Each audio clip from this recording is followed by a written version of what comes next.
Poder político y poder económico en España. Si existe un sector emblemático de lo que podamos llamar el capitalismo español, este es sin lugar a dudas el de la gran banca privada. Protagonistas del tardío proceso de industrialización, los 7 grandes bancos privados se constituyeron como un centro de poder económico sin igual en el país durante la primera mitad del siglo XX, adquiriendo grandes paquetes de acciones en las empresas industriales que financiaban a la vez, que establecían su papel dominante dentro del sistema financiero nacional. Como tal poder económico, la banca privada fue a la vez un punto de referencia crítico para todo poder político a lo largo del siglo. Considerada por muchos como uno de los poderes fácticos del régimen franquista, la banca fue también un importantísimo agente a tener en cuenta para los artífices de la transición a la democracia. Y, a pesar de haber sufrido una gran crisis bancada e importantes cambios en la regulación del sector, la gran banca privada, hoy fusionada en 2 grandes entidades, continúa siendo un actor con un peso especial en la economía española, y cuyas actividades tienen repercusiones de gran importancia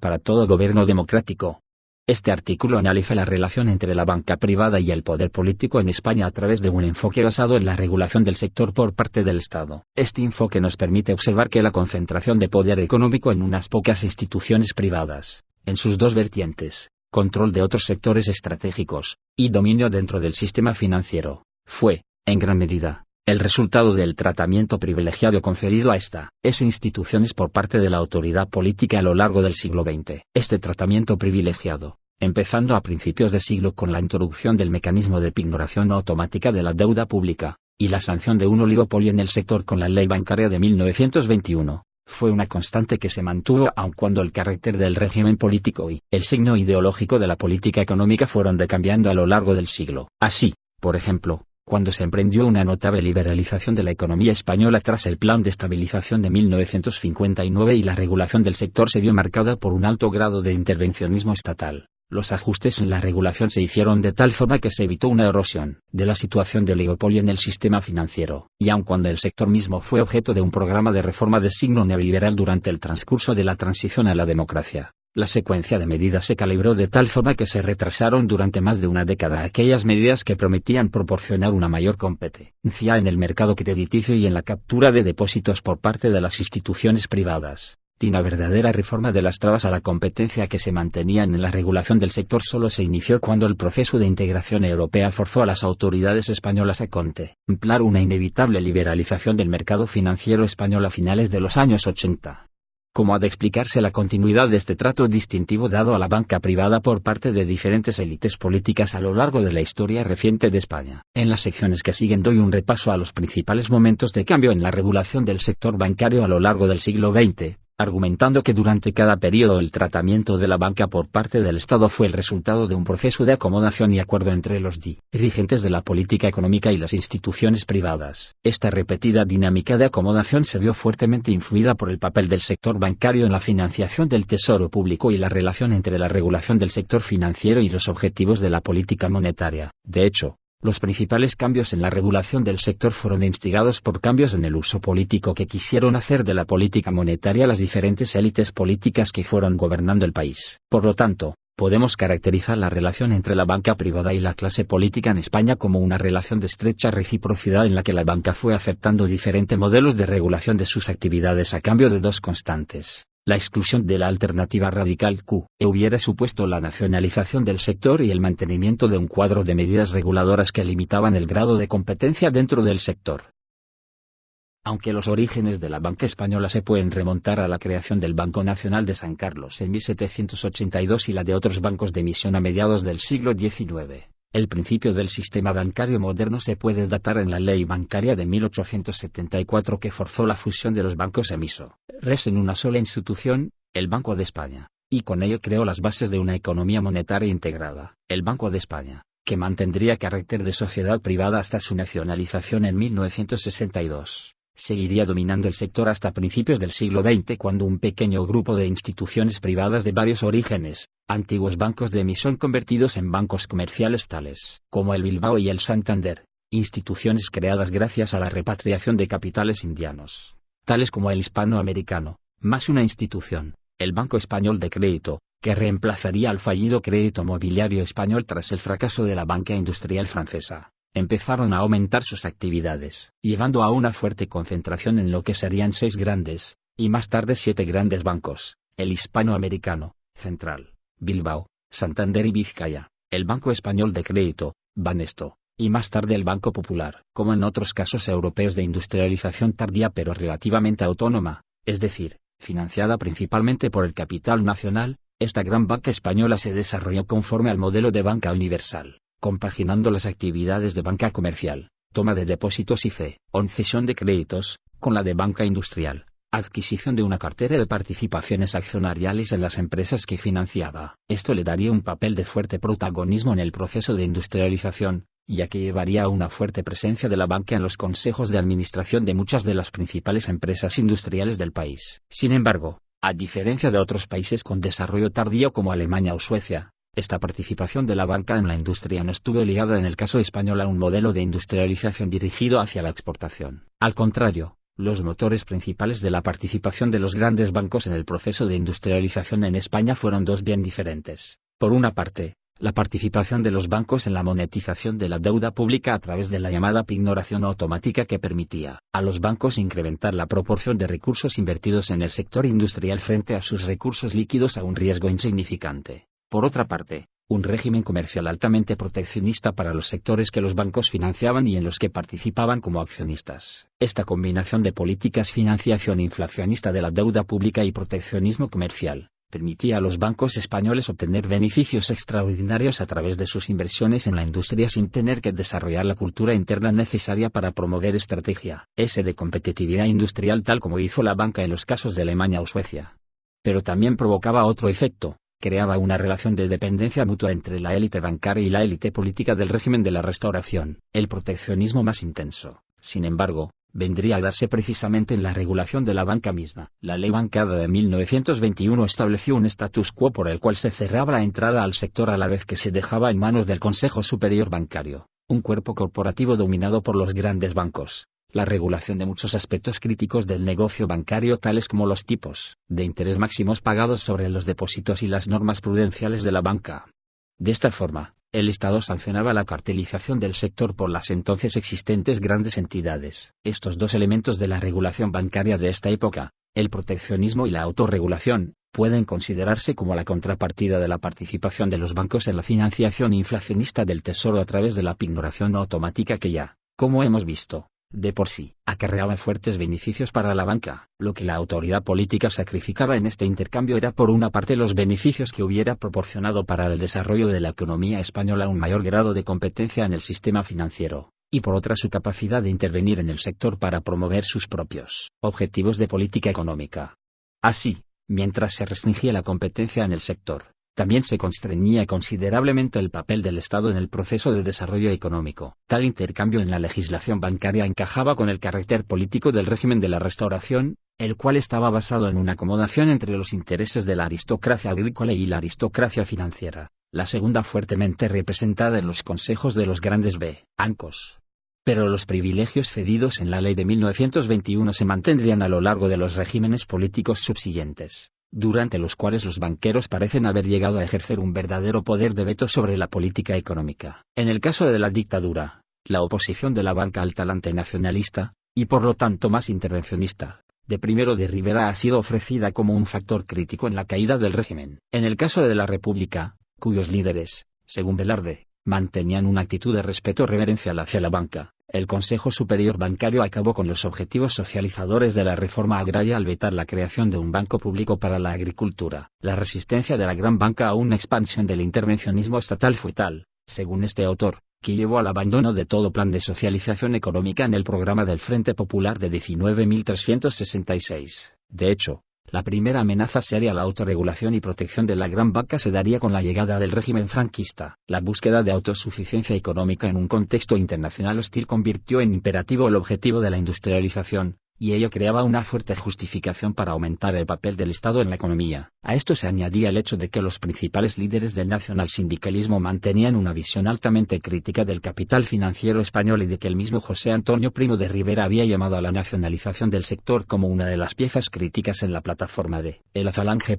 7. Pero a pesar del ímpetu radical del nacionalsindicalismo, la banca pudo resguardarse tras los elementos más conservadores del nuevo régimen, que supieron transformar el nacionalismo económico en una política de mínimo denominador común entre las diferentes facciones del régimen. El resultado será un cambio de las líneas de autoridad en la regulación del sector, manteniendo intactas las dos piezas críticas de su contenido: la fuerte limitación de la competencia y la participación de la banca en la financiación inflacionista del tesoro público. Por una parte, la legislación aplicada al sector durante el período de la autarquía estableció la autoridad del Estado sobre el sistema financiero al hacer inicialmente, con una ley de 1938, que el Ministerio de Hacienda dictase los tipos de interés bancarios, y más tarde, con una nueva ley banca, da en 1946, que el ministro de Hacienda presidiese el Consejo Superior Bancario. Pero por otra parte, la legislación franquista de esta época no cambió prácticamente nada en el modus operandi de la banca. Sí, varios decretos de fin de guerra restablecieron el status quo bancario y la pignoración automática. Esta última medida,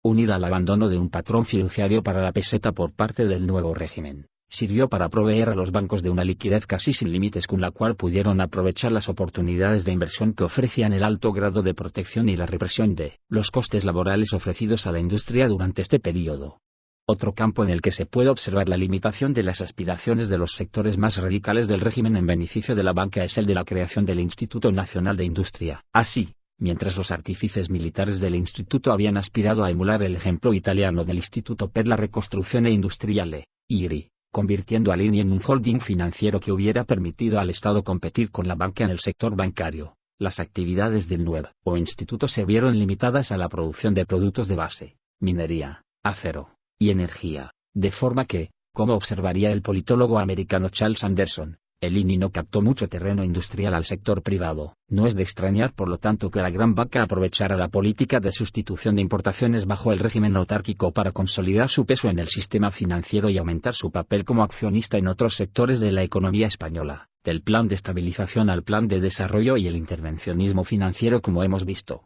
Una de las bases de la adquisición de poder económico por parte de la gran banca española fue su participación en la financiación del tesoro a través del mecanismo de la pignoración automática. Este mecanismo implicaba una política monetaria con un potencial altamente inflacionista, ya que dejaba en manos de los banqueros el control del aumento de efectivo en circulación. Esto hacía posible a los bancos obtener unos beneficios extraordinarios al permitirles monetizar el riesgo en que incurrían con las inversiones, pero también servía a otros objetivos del régimen político. Entre estos figuraba el de facilitar la transferencia de recursos entre sectores sin tener que recurrir a otros métodos, como la imposición de impuestos, y el de reducir los costes de los salarios para las empresas de manera opaca al permitir a estas transferir dichos costes a precios. Un modelo tal de política monetaria, sin embargo, solo era viable en una economía cerrada, poco necesitada de moneda exterior y por lo tanto poco constreñida por la balanza de pagos. Este fue el caso de la economía española durante la primera etapa del régimen, pero con la gradual apertura producida tras el levantamiento del boicot de las Naciones Unidas en 1950 y los acuerdos con Estados Unidos, la viabilidad de esta política económica empezaría a agotarse. La crisis llegaría en 1957,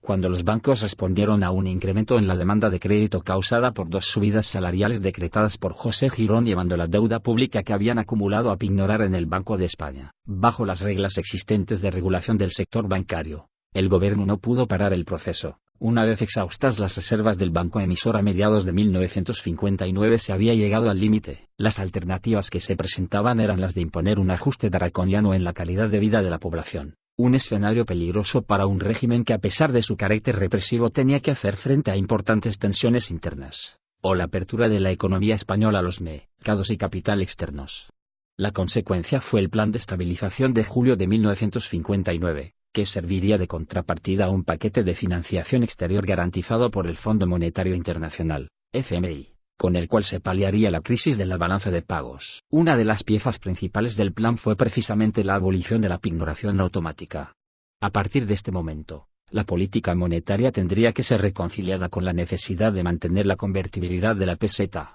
aceptada ya en 1958. Esta convertibilidad sería crítica al adoptarse un nuevo modelo de desarrollo basado en la integración de la economía española con los mercados mundiales. Con ello también se hacía necesaria una revisión de la regulación del sector financiero, y esta vendría con la Ley de Bases de Ordenación del Crédito y de la Banca de 1962. La nueva ordenación económica que se adoptaría a partir del Plan de Estabilización supuso una significativa apertura de muchos sectores de la economía española como consecuencia de la liberalización de las entradas de capital extranjero y la reducción de trabas al comercio exterior. Pero el cambio en el sector financiero tendría un signo diferente: el inicio de un periodo de intervencionismo por parte de la Administración en el mercado de crédito bancario junto a un intento de forzar una especialización de las instituciones bancadas que nunca se llegaría a lograr. En este sentido, la nueva ley bancada introducía 4 cambios importantes. Primero, la nacionalización del Banco de España y también de un grupo de antiguas instituciones paraestatales, Banco de Crédito Industrial, Banco Hipotecario,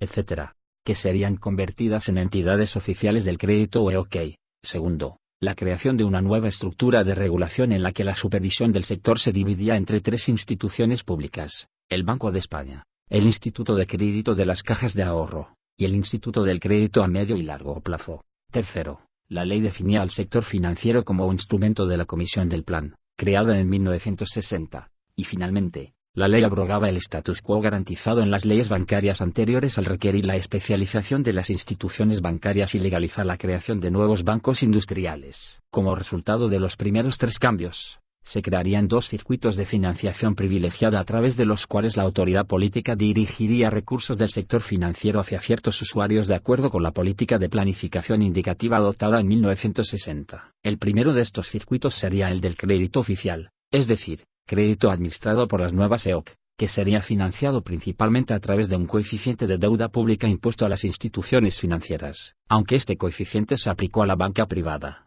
su carga recayó en medida muy desproporcionada sobre las cajas de ahorros, que llegarían a tener que destinar hasta un 80% de sus recursos a este destino, frente a un 10% impuesto a la banca privada. El segundo circuito sería el de las líneas de redescuento especiales, que reemplazarían a la pignoración como mecanismo de creación monetaria, y por el cual el Banco de España redescontaría a tipos privilegiados los créditos cedidos por los bancos a ciertos usuarios y sectores. Las líneas de redescuento, un mecanismo que no conllevaba el carácter coercitivo del coeficiente de deuda pública ya que la banca no estaba obligada a usarlo, fueron introducidas en 1960 para créditos a medio y largo plazo y crecerían de forma casi continua a lo largo de los años 60. En conjunto, los 2 circuitos llegarían a representar el 49% de la financiación al sector privado al final de la década, mientras los circuitos privilegiados permitieron a los gobiernos franquistas de los años 60 dirigir recursos bancarios hacia usos elegidos, contribuyendo de esta forma a la planificación indicativa. La ley bancaria de 1962 también se proponía reformar el sector financiero mismo al imponer la especialización bancaria, es decir,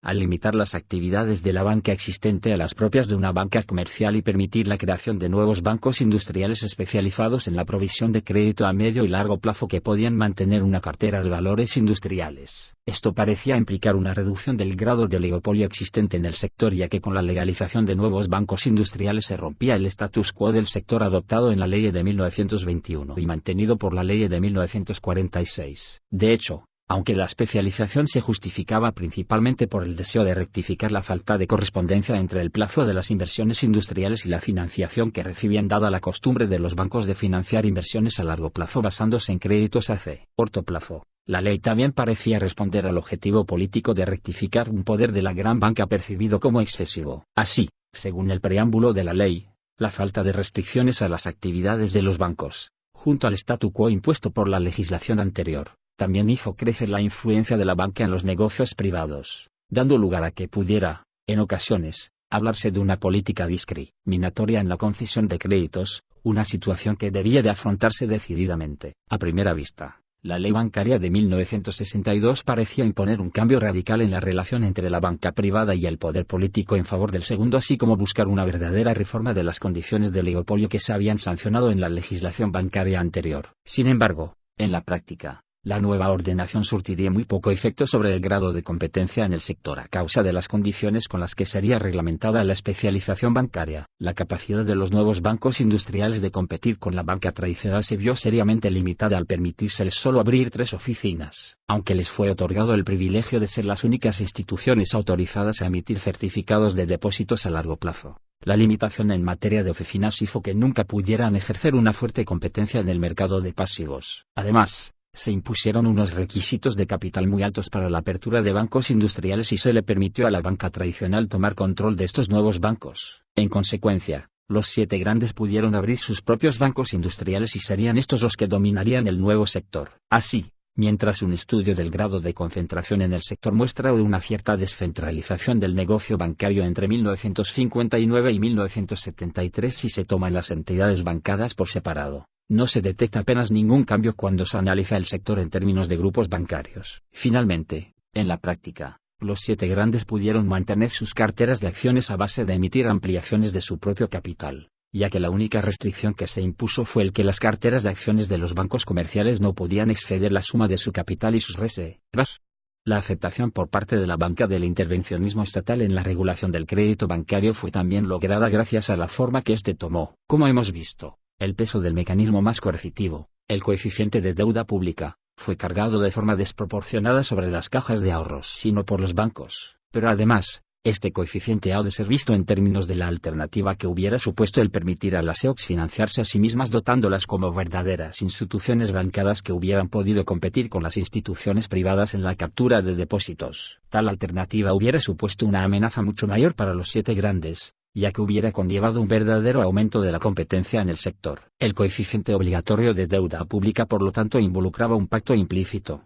el que las EOCs permanecerían como meras entidades administrativas sin la capacidad de competir con los bancos en la captura de depósitos. En este sentido, el intervencionismo financiero que se impuso con la ley de 1962 puede ser visto como un ejemplo de lo que el politólogo americano Richard Samuels ha llamado un pacto de consentimiento recíproco, en el que la banca cedía la jurisdicción de su negocio al Estado mientras mantenía el control del sistema financiero. Pero más allá del carácter artificial que tendría el intento de especialización y de las trabas mantenidas a la competencia en el sector, la acomodación entre la gran banca y los tecnócratas de la etapa de la planificación también descansaba sobre una continuación de una política monetaria muy generosa, aunque los bancos no controlarían ya el ritmo de creación monetaria de la misma forma que lo habían hecho durante la era de la pignoración. La expansión continua de las líneas de redescuento especial por parte de las autoridades hizo que la banca continuara disfrutando de una virtual garantía de liquidez durante este periodo, y esto hizo posible que mantuvieran unos márgenes de beneficios muy altos mientras mantenían una oferta de crédito amplia a tipos de interés relativamente bajos para la industria. Así,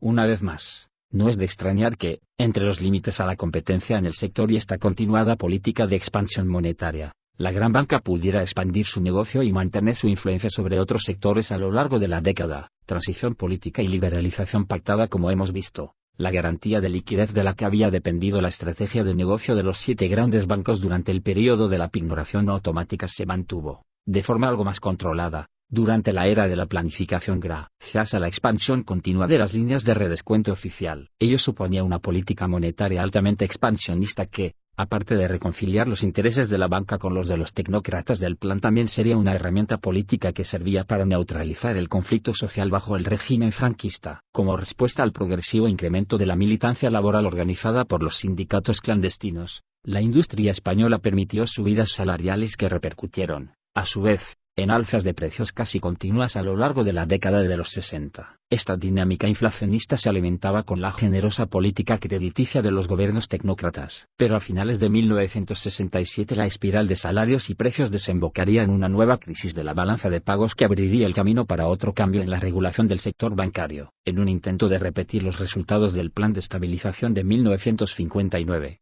la primera reacción del gobierno franquista a finales de 1967 sería la de intentar paliar la crisis a través de una nueva devaluación de la peseta y una serie de medidas estabilizadoras de corto plazo: congelación de salarios y pensiones en el sector público, imposición de controles de precios y salarios en el sector privado. Pero en un contexto doméstico marcado por nuevas presiones sociales y un escenario internacional caracterizado por una creciente movilidad del capital y altos niveles de liquidez, estas medidas no serían suficientes para frenar las salidas de capitales. Acostumbrados a la garantía implícita de suministro de liquidez que se había mantenido desde principios del régimen, los bancos redujeron sus niveles de liquidez para seguir respondiendo a la demanda de crédito. El resultado sería otra crisis de la balanza de pagos en 1969, coincidiendo con la crisis del sistema monetario internacional de Bretton Woods. En el caso español, esta nueva crisis de la política económica coincidió también con la revelación de que Matesa, una empresa de exportaciones que había sido receptora de una gran parte del crédito extendido por el Banco de Crédito Industrial, una de las EOCs, estaba al punto de la quiebra, dejando al Tesoro Público con enormes pérdidas.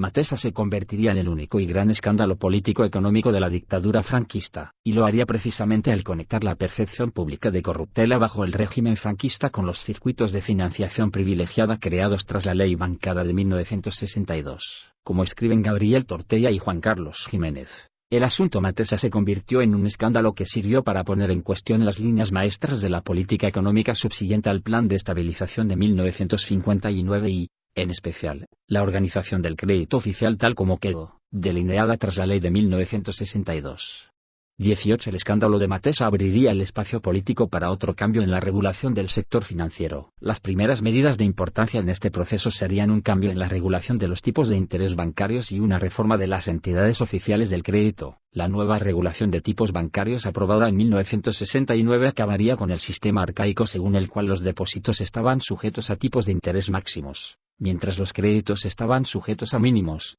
al cambiar estos últimos por máximos y vincular todos los tipos bancarios al tipo de descuento ordinario del Banco de España. La reforma del crédito oficial en 1971, por otra parte, traspasaría la autoridad reguladora de las cajas de ahorro y los bancos industriales al Banco de España, concentraría las EOCs bajo la autoridad de un nuevo instituto de crédito oficial, y acabaría con las líneas de redescuento especiales, siendo reemplazadas estas últimas por un nuevo coeficiente de inversión obligatorio impuesto a bancos y cajas. Aunque estos cambios fueron anunciados como simples medidas técnicas, representarían el primer paso en un proceso de reforma cuyo objetivo fue el de asegurar una política monetaria mucho más ortodoxa. Los agentes de este cambio fueron un pequeño grupo de economistas de orientación académica liderado por Tortella y Jiménez. 1986, Pars. 188 y 156. Banca y poder político en España. Un análisis a partir de la regulación. Enrique Fuentes Quintana, quien en 1970 fue nombrado consejero del Banco de España, y por Luis Ángel Rojo,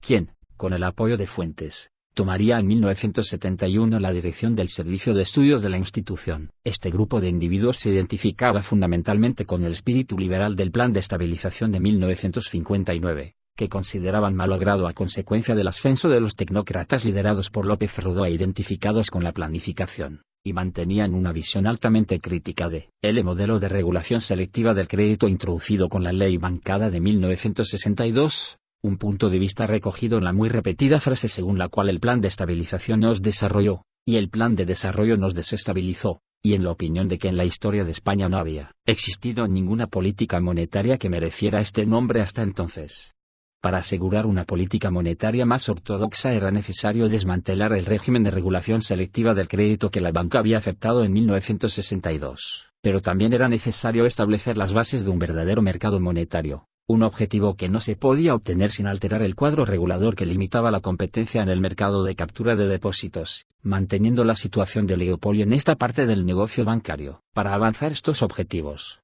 los técnicos del Servicio de Estudios del Banco de España, bajo la dirección de Rojo, fueron desarrollando un programa de reforma del sector financiero justificado en términos de liberalización del sector, un programa que implicaba, por una parte, poner fin al intervencionismo estatal en la regulación del crédito, y por otra, al menos en teoría, el levantamiento de las restricciones a la competencia en el sector bancario, apertura del sector a bancos extranjeros, y la creación de nuevos mercados financieros, mercado de deuda pública a corto y largo plazo, reforma de la bolsa, etc. La oposición a este tipo de cambio en la regulación del sistema financiero a principios de los años 70 procedía, al menos, de dos sectores: los tecnócratas asociados con el modelo de la planificación, junto a los intereses empresariales que estos habían favorecido, y la gran banca. La sustitución de las líneas de redescuento especiales por el coeficiente obligatorio de inversión tuvo un papel clave en dividir a esta posición, ya que, al hacer que la financiación del crédito oficial supusiera un coste real para la banca, hacía que ésta se opusiera a la expansión de los recursos destinados a los circuitos privilegiados. Dicho de otra forma, esta medida técnica supuso un fuerte golpe para los tecnócratas, al hacer que la financiación privilegiada, instrumento importantísimo para la planificación, no fuera ya susceptible de monetizarse. Pero mientras los reformadores del Banco de España pudieron imponerse, de esta forma, a los tecnócratas de la planificación, la banca supuso una oposición mucho más tenaz para los propulsores de la liberalización durante la última etapa del régimen. La transformación de las líneas de redescuento en un coeficiente obligatorio no solo rompía las bases de un acuerdo entre los bancos y los planificadores, sino que también ponía fin a la garantía de liquidez de la que había disfrutado la banca en décadas anteriores. La otra cara del cuadro regulador existente, esto es, los límites a la competencia que permitían a los 7 grandes operar como un oligopolio, pasaba a ser aún más importante para los banqueros. En consecuencia, el programa de reforma del sector financiero se vio altamente sesgado durante los últimos años del régimen, de forma que solo se aplicaron aquellas medidas liberalizadoras que fueron aceptadas por el Consejo Superior Bancario, representante, en la práctica, de los 7 grandes. Dos de estas medidas fueron las liberalizaciones de las comisiones bancadas en 1972 y de la apertura de oficinas bancadas en 1974, en un contexto de competencia limitada en el que los grandes bancos podían fácilmente repercutir incrementos de costes a sus clientes a través de las comisiones. La liberalización de las oficinas dio lugar a una carrera interna entre los 7 grandes por ganar posiciones en el ranking del sector, lo que llevaría a una dramática expansión del número de oficinas bancadas y con ello una fuerte subida en los costes bancarios sin que ello se viera reflejado en una caída de los márgenes de beneficio. Este modelo de liberalización no tenía sentido alguno desde el punto de vista económico, pero servía para compensar a la banca por la imposición del coeficiente obligatorio y por la pérdida de la garantía de liquidez que suponía el cambio a una política monetaria más conservadora. Su coste, sin embargo, sería cargado por los clientes de la banca, y en particular las empresas no financieras, que tuvieron que soportar unos costes financieros cada vez más altos a lo largo de la década. 9. En última instancia, el objetivo de los reformadores de crear un mercado monetario seguiría siendo vetado por la banca durante esta época. El final del régimen franquista y la transición a un régimen democrático fueron un momento clave en este nuevo proceso de reforma, al provocar el nombramiento de Fuentes Quintana como ministro de Economía, y más tarde, tras las elecciones de 1977, vicepresidente del Gobierno para Asuntos Económicos. La transición se convirtió así para los reformadores en una gran oportunidad. Pero también representaría para ellos una posible amenaza, porque al exponerse la política económica al proceso electoral podía ponerse en entredicho el signo neoliberal de la reforma del sector financiero. El lanzamiento del programa de reforma según las líneas deseadas por Fuentes, Rojo y el grupo de jóvenes economistas formados por estos a través del Servicio de Estudios por lo tanto cobró una fuerte urgencia y, una vez celebradas las primeras elecciones en junio, no se haría esperar. En palabras del profesor Fuentes Quintana, con las medidas de 1977, se trataba de acelerar, visiblemente, el proceso de cambio liberalizador manifestando una voluntad resuelta del poder político de jugar esa carta para la reforma de nuestro sistema financiero. Se pretendía así lanzar el proceso reformador de nuestro sistema financiero a la distancia necesaria para que el camino andado fuera irreversible. El conjunto de decisiones de cambio adoptadas en 1977 tuvo, más allá de sus limitaciones y defectos, dos virtudes importantes: afirmar pública y políticamente la lógica económica de la reforma del sistema financiero y marcar su rumbo futuro. La reforma liberal del sistema financiero sería una de las primeras tareas emprendidas por el nuevo gobierno de JFD. En el verano de 1977, se aprobaron varios decretos que recogían una serie de medidas diseñadas con dos objetivos: el de crear las bases institucionales que le permitirían al Banco de España controlar las magnitudes monetarias y el de desmantelar, de forma definitiva, aquellas instituciones que habían permitido a otras partes de la administración el intervenir en la regulación del crédito. Así se iniciaba la liberalización de los tipos de interés bancarios, un elemento necesario para permitirle al BCE influir en el ahorro y el mercado de crédito. Se establecía un sistema de subasta para los certificados de regulación monetaria emitidos por el Banco de España, aunque se restringía el acceso a estas subastas a la banca existente. Se abolía la Junta de Inversiones del Ministerio de Hacienda, y se procedía al desmantelamiento progresivo del coeficiente de inversión obligatoria a través del cual se había financiado el crédito oficial. Con estas medidas se asentaba la vía liberal de reforma del sistema financiero promovida por el BCE, frente a las alternativas radicales que hubieran supuesto la nacionalización de la banca o la expansión del crédito oficial, que aún figuraban en el programa del principal partido de la oposición, el PSOE. En palabras, una vez más, del profesor Fuentes Quintana, nadie, absolutamente nadie logró articular una alternativa válida a los criterios de reforma que había expuesto el Banco de España y comenzado a aplicar a la política económica. Pero mientras el paquete de medidas de julio de 1977 avanzaba, la agenda liberal en el sentido de desmantelar el aparato intervencionista y encaminar la liberalización de los tipos de interés, no incluía otras medidas de corte liberal que hubieran promovido una mayor competencia en los mercados bancarios, y sobre todo, en el de la financiación a las empresas. Así, se retrasó durante un año la aplicación de un decreto que abría el mercado bancario español a la banca extranjera. Cuando este finalmente se aprobó, se impusieron fuertes restricciones a aquellos bancos extranjeros que recibieron la autorización del Ministerio de Hacienda para acceder al mercado español. Estas restricciones no les permitían competir seriamente con la banca española en la captación de depósitos, y por lo tanto les obligaban a cubrir sus activos con préstamos obtenidos en el mercado interbancario español, el cual estaba bajo el control de los 7 grandes. Asimismo,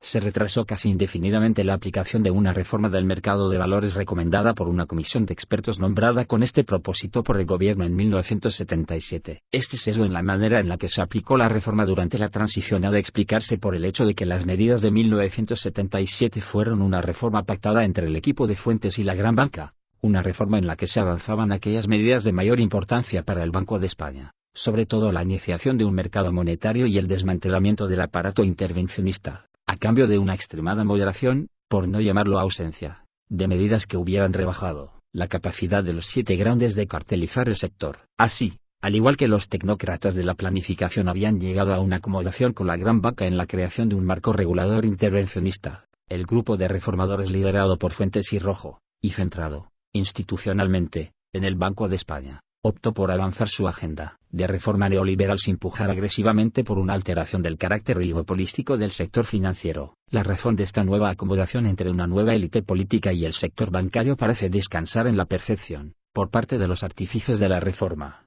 de que los 7 grandes, representados en el CSB, eran capaces de vetar el éxito del programa económico del gobierno. Citando una vez más al principal responsable de la política económica a comienzos de la transición, estaba convencido de que esas medidas de liberalización eran parte vital de las políticas de ajuste que el país debería aplicar para salir de la crisis y lo estaba aún más de que, sin el apoyo a esas decisiones por parte de los banqueros españoles y de los directivos de las cajas de ahorros, esas reformas, por fundadas que estuvieran, no lograrían incorporarse legalmente e inspirar la práctica diaria de la vida financiera española. La combinación de las medidas impuestas en 1977 junto a una política monetaria que buscaba la estabilización de los precios, esta última negociada con la oposición en los pactos de la Moncloa, resultó en un colapso del crédito a medio y largo plazo al final de la década que agravaría la intensa crisis de la industria española. Las consecuencias serían, entre otras, el aplazamiento de algunas de las medidas de la reforma del sector financiero, la congelación, durante un tiempo, de las reducciones del coeficiente de inversión obligatoria y un aumento en el crédito oficial, y el inicio de una crisis en el mismo sector bancario que afectaría sobre todo a los bancos industriales, que tuvieron que hacer frente a altos números de morosos. Así, durante los últimos años del gobierno de Ucondiresis Fede, el programa de reforma neoliberal del sistema financiero promovido por Fuentes, quien dimitiría en 1979, parecía verse amenazado por las repercusiones económicas y sociales de una liberalización sesgada. Banca y gobierno socialista. La acomodación entre los reformadores del Banco de España y la gran banca privada plasmada en las medidas de julio de 1977 tuvo lugar durante los difíciles días de la transición política y bajo un gobierno de signo centrista. Pero las elecciones de 1982 cerrarían el proceso de la transición dando una abrumadora mayoría parlamentaria al PSOE, el principal partido de la oposición, cuya plataforma electoral hasta 1978 había incluido una promesa de nacionalizar la banca. El programa con el que el partido se presentaría a las elecciones en 1982 ya no incluía esa promesa, pero sí incorporaba una alternativa de reforma del sector financiero centrado en la idea de transformar las instituciones del crédito oficial, dándoles carácter de instituciones bancadas que pudieran mejorar las condiciones del mercado crediticio para las empresas, así como la promesa de convertir en bancos públicos aquellas instituciones en crisis que requirieran ser saneadas con fondos públicos. Esta alternativa de reforma financiera entraba en conflicto abierto no solo con los intereses de los 7 grandes bancos privados sino también con el programa de reforma neoliberal diseñado por los reformadores del Banco de España. Se podría por tanto haber esperado que la victoria socialista de 1982 llevaría a un cambio en la regulación del sector bancario que hubiera roto con el patrón de acomodación entre diferentes élites gubernamentales y la gran banca privada establecido desde principios de siglo. Pero el periodo de la primera legislatura socialista no vería tal cambio. La alternativa izquierdista esbozada en el programa del partido fue dejada de lado tras la victoria electoral y el acercamiento entre los líderes de la política económica de la nueva democracia y la gran banca, un acercamiento que había sufrido un cierto deterioro durante los últimos años de JCD, se renovaría bajo el nuevo gobierno. De hecho, podemos hablar de una verdadera consolidación de la Policy Network, de la política económica española centrada en la relación entre el Banco de España y el sector de la banca durante este periodo. Una consolidación que se vería reflejada en el hecho de que los principales responsables de la política económica durante las 3 primeras legislaturas socialistas, Miguel Boyer y Carlos Solchaga, procedían de este entorno y, en el caso de Boyer, ocuparían puestos en el sector bancario a su salida del gobierno. Con diéresis en elemento crítico en lo que representaría para la banca la victoria electoral del PSOE fue, de hecho, el nombramiento por parte de Felipe González de Miguel Boyer en el puesto de ministro de Economía y Hacienda. Boyer, un economista del Servicio de Estudios, estaba fuertemente comprometido con la agenda de Luis Ángel Rojo de establecer las bases para una política monetaria más independiente. La idea de aumentar el protagonismo estatal en el sistema financiero, tal y como había prometido el partido en su programa electoral, no encajaba con este objetivo. Bajo la tutela del nuevo ministro, ese aspecto del programa fue rápidamente dejado de lado y se otorgó un alto grado de autoridad al Banco de España en todo lo que se referiría a la política monetaria y la regulación del sistema financiero. Con el cambio de gobierno, por lo tanto, se vería afianzado el programa de reforma elaborado por Rojo y centrado principalmente en los objetivos de la política monetaria. Con ello también se volvería a ver fortalecida la relación de acomodación y reciprocidad entre la banca privada y los encargados de la política económica de la nueva democracia. Todo esto se vería reflejado en el trato que recibió la banca durante el periodo socialista, empezando con la forma en la que el nuevo gobierno decidió abarcar la crisis bancada que inauguraría su mandato. Se trataba de la mayor crisis de la historia de la banca española, aunque centrada fundamentalmente en el sector de la banca industrial y, con algunas excepciones, la más notable sería la del Banco Urquijo, vinculado al hispanoamericano, no amenazaba directamente la estabilidad de la gran banca. Aún así, al requerir que el Estado se hiciera cargo de un gran número de pequeñas entidades que, en conjunto, representaban una proporción significativa de los depósitos bancarios, presentaba al nuevo gobierno una oportunidad inesperada de darle al sector público una presencia en el sector con la cual podía haber influido en el comportamiento de los 7 grandes en el mercado crediticio. Pero bajo la dirección de Boyer, la solución dada a la crisis fue muy diferente. La prácticamente inmediata reprivatización de los bancos saneados a través del Fondo de Garantía de Depósitos, FQD, y mediante acuerdos con los 7 grandes bancos. Así, por ejemplo, Banca Catalana fue adjudicada al Banco de Vizcaya, mientras que los bancos del Grupo Rumasa fueron adjudicados por una mesa de negociación compuesta por el ministro de Hacienda, el presidente de la EB, y los presidentes de los 2 bancos más grandes. A los 7 grandes en estricta concordancia con el ranking existente entre estos, y con solo una pequeña participación de 5 bancos más pequeños. El resultado fue una gran socialización de pérdidas a través del FQD y de los acuerdos que llevarían a la venta de los bancos de Rumasa, y una intensificación de la concentración del sector en beneficio de los 7 grandes. Más allá de la resolución de la crisis bancada, el afianzamiento de la relación entre el sector bancario y los reformadores del BCE, y la acomodación de intereses entre estos, se observa también en la continuación del proceso de reforma del sector financiero durante este periodo. Durante la primera legislatura socialista, el problema principal para los reformadores dejaría de ser el de limitar el uso del crédito oficial y pasaría a ser el de encontrar una forma de financiar el cada vez mayor déficit público sin recurrir a la monetización. Esto se hacía difícil a causa de la permanente carencia de un mercado de deuda pública en el cual pudiera intervenir la autoridad monetaria de forma rutinaria. El objetivo de crear un mercado de este tipo había sido uno de los principales objetivos de los reformadores desde un principio, pero había sido bloqueado por la oposición de los bancos, que habían obtenido acceso exclusivo a las subastas de certificados del Banco de España y temían que un mercado de deuda abierto al público les forzaría a ofrecer una remuneración más alta sobre los depósitos. La situación sería resuelta, de forma paradójica, a través de la creación de un nuevo coeficiente obligatorio en 1983 que obligaba a los bancos a invertir hasta un 12% de sus depósitos en pagares del Tesoro, a la vez que se abolía la obligación del Banco de España de financiar al Tesoro.